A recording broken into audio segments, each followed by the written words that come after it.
Kenyande no gay e nay novembre be yewti don ha nyande sappo e jowi décembre dode awa nder dum no wona non hande ko hande woni ko be yaata be huno dum non colonel Thierno Doumbouya be huno be awa yewtere nen ko no fiirno tonde. Je m'appelle Amadou Issa Baldé, journaliste de la radio Familia FM, animateur culturel non voyant mon état physique. Disons, je ne suis pas né comme ça m'est arrivé lorsque j'avais 10 ans, mais c'est une maladie, disons, héréditaire, parce que j'avais la cataracte congénitale dès ma naissance, et puis voilà, on a traité durant des années, mais très malheureusement, ça m'est arrivé comme ça, d'un seul coup, j'ai perdu la vue. Voilà, c'est comme ça, quoi. Disons, on peut dire que c'est héréditaire chez nous. Je ne suis pas d'ailleurs seul, dans la famille, nous sommes deux. Et moi et mon jeune frère, nous sommes tous non-voyants. Heureusement que notre maman nous a mis à l'école, on a poussé les études. Et puis, paf, d'un seul coup, nous sommes devenus ce que nous sommes. Parce qu'il y a mon jeune frère aussi qui fait, il a sa ferme à Kindia. Il se débrouille pas mal là-bas. Et moi, je suis là, journaliste, ça fait plus de 10 ans maintenant. Et à l'école, on a de la première année, disons, au primaire, là-bas, c'est une école spécialisée. Maintenant, au collège, au lycée, à l'université, là-bas, c'est dans des écoles privées. C'est comme ça que ça se passe. Mais vous savez, nous avons des écritures spécialisées, quoi. Ça fait des écritures uniquement pour nous, les aveugles. On dit les écritures braille. Vous comprenez un peu. Là-bas, au primaire, c'est pas mal. Et puis, tout se passe bien là-bas. Au collège, maintenant, moi, j'ai étudié, j'ai pu continuer mes études dans des écoles privées, juste qui se trouvent dans notre école, quoi, et dans notre quartier. Donc, maintenant, les gens me connaissent là-bas parce qu'avant, je faisais de la musique. Les gens m'ont connu. Et puis, il y a beaucoup de nos voisins qui étudiaient dans mon école, dans là où j'ai étudié, quoi. Maintenant, ça n'a pas été tellement difficile pour moi. Ça a été toujours facile, à l'école surtout, oui, à l'école. Comment ça se passait? Par exemple, si tu prends les écoles primaires, le collège, on écrit au tableau et les gens recopient. À la composition, c'est la même chose. Comment ça se passait pour toi? Heureusement pour nous que tous, disons, nos professeurs, nos enseignants, ils étaient de bonne foi.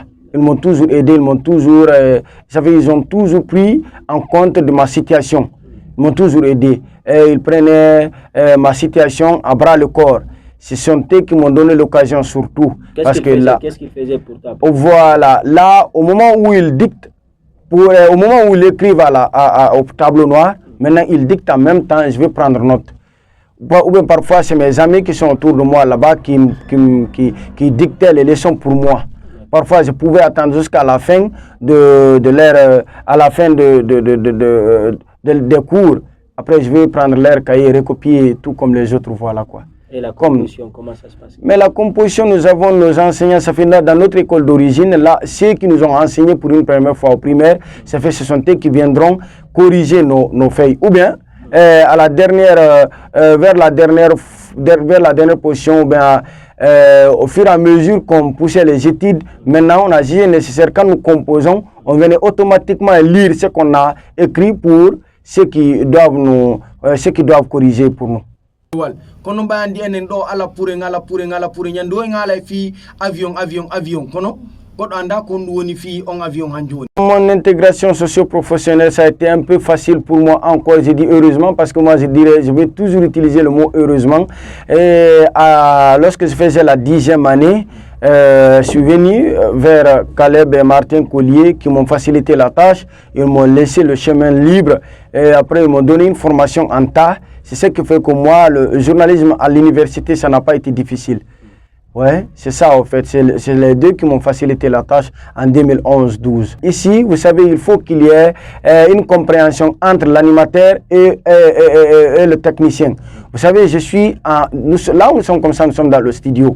Ici, j'ai des signes spéciaux pour moi entre le technicien et moi. Lui, il peut comprendre.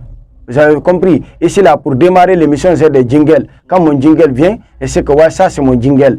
Vous comprenez un peu? Maintenant, pour demander aux techniciens de diminuer un peu le volume dans les casques, il faut juste soulever la main. Vous comprenez un peu? Il y a des signes spécifiques entre nous. Là, quand je fais ça, ils savent que ouais, je vais leur adresser. Si toutefois qu'il y a des complications entre nous, je préfère demander aux techniciens de soulever un peu le tapis sonore, le jingle, afin que je puisse y aller me comprendre avec lui à la technique. C'est ça, en fait. Et concernant toi, tes papiers, comment tu les écris? Comment tu prépares ton émission personnellement? Oui, vous savez, avant, je faisais des émissions, disons, des émissions à langue française. Disons, en ce moment, j'écrivais un peu, comme l'émission l'émission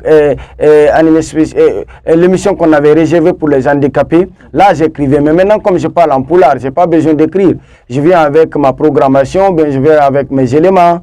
C'est un peu plus facile pour moi en langue qu'en français, quoi. Voilà. Là-bas, il n'y a pas assez de choses compliquées ici. D'accord. Récemment, on a vu ta lettre dans la presse, une lettre que tu as adressée au président de la République. Et tu voudrais qu'il regarde un peu ton cas. Tu voudrais que quelque chose change dans ta vie. Ouais. Qu'est-ce qui est contenu dans cette lettre?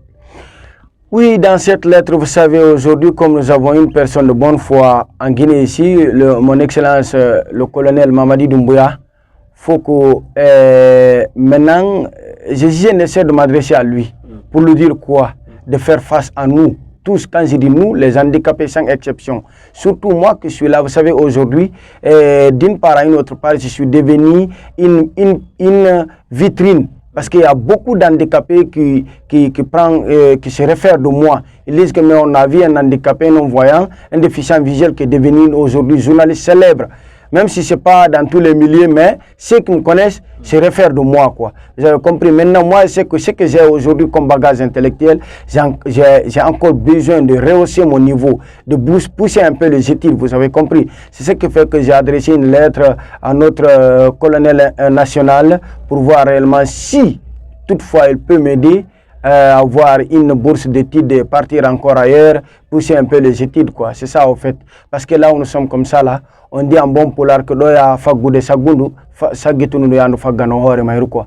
Au lieu de nourrir celui qui est là attaché, il faut le détacher pour au moins. C'est à lui maintenant de partir voir. C'est à lui de voir ce qu'il peut manger, quoi.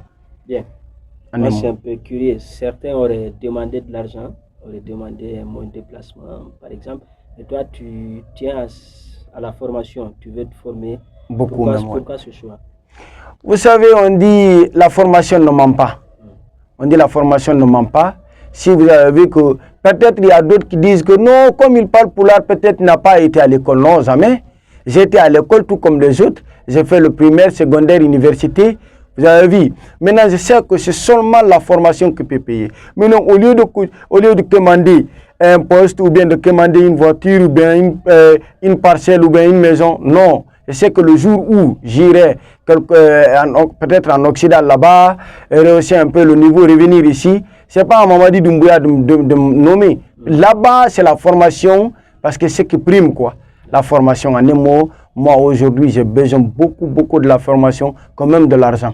Toi, tu vis ça depuis tes 10 ans. Tu connais c'est quoi les difficultés au quotidien. Je suppose que tu comprends aussi celles des autres qui sont atteints d'un handicap, n'importe lequel. Quel est le message que tu as à adresser? Oui, je vais d'abord aujourd'hui attirer l'attention de nos parents. Nous, quand je dis nos parents, c'est les parents des handicapés en un mot. Tous les handicapés sans exception. Il faut mettre vos enfants dans les écoles. Très malheureusement qu'on n'a pas des écoles, beaucoup d'écoles spécialisées en notre faveur. Non, il n'y en a pas. Bien sûr qu'il y en a, mais ça ne suffit pas. Hein? Mais le peu qu'il y en a, il faut essayer de mettre vos enfants dans les écoles spécialisées ou bien dans les écoles ordinaires comme ça, afin qu'ils puissent être quelqu'un un jour, parce qu'on ne sait jamais. Il y a beaucoup de mes amis aujourd'hui qui sont en Occident, il y en a d'autres qui sont employés en Guinée ici, mais quand cela ne tient, je vais dire à nos parents de tout faire pour mettre les enfants à l'école. Encore, ceux qui prennent leurs enfants pour les guider dans la rue, faire la mendicité, ce n'est pas bon. L'État même devrait lutter contre cette mendicité des handicapés. Mais ça fait si tu veux retirer un bonbon dans les mains d'un enfant, il faut chercher ce qui est similaire d'un bonbon et lui donner. Maintenant, tu ne peux pas dire à un handicapé de ne pas faire la mendicité et sans que tu lui donnes quelque chose qu'il peut. Ça fait l'homme a toujours besoin de l'occupation. Ce que je veux dire encore aux handicapés, c'est de prendre courage. La mendicité ne fait pas l'affaire. Prenez courage, faites quelque chose pour ne pas être un jour un bagage, un fardeau pour la famille. En un mot, c'est ça. Bien. Une dernière question. Quelle est ta plus grande réussite? De quoi es-tu le plus fier dans ta vie actuelle? Là où nous sommes comme ça, ce qui m'a beaucoup rendu fier, c'est mon travail. Pourquoi? Parce que je dépend de mon travail. Aujourd'hui, si je suis marié et père de des enfants, c'est parce que j'ai un petit travail. C'est parce que je donne la dépense. Ouais, c'est ça ma fierté. Aussi mes parents, oui. Mais mon travail, c'est ce qui me rend fier.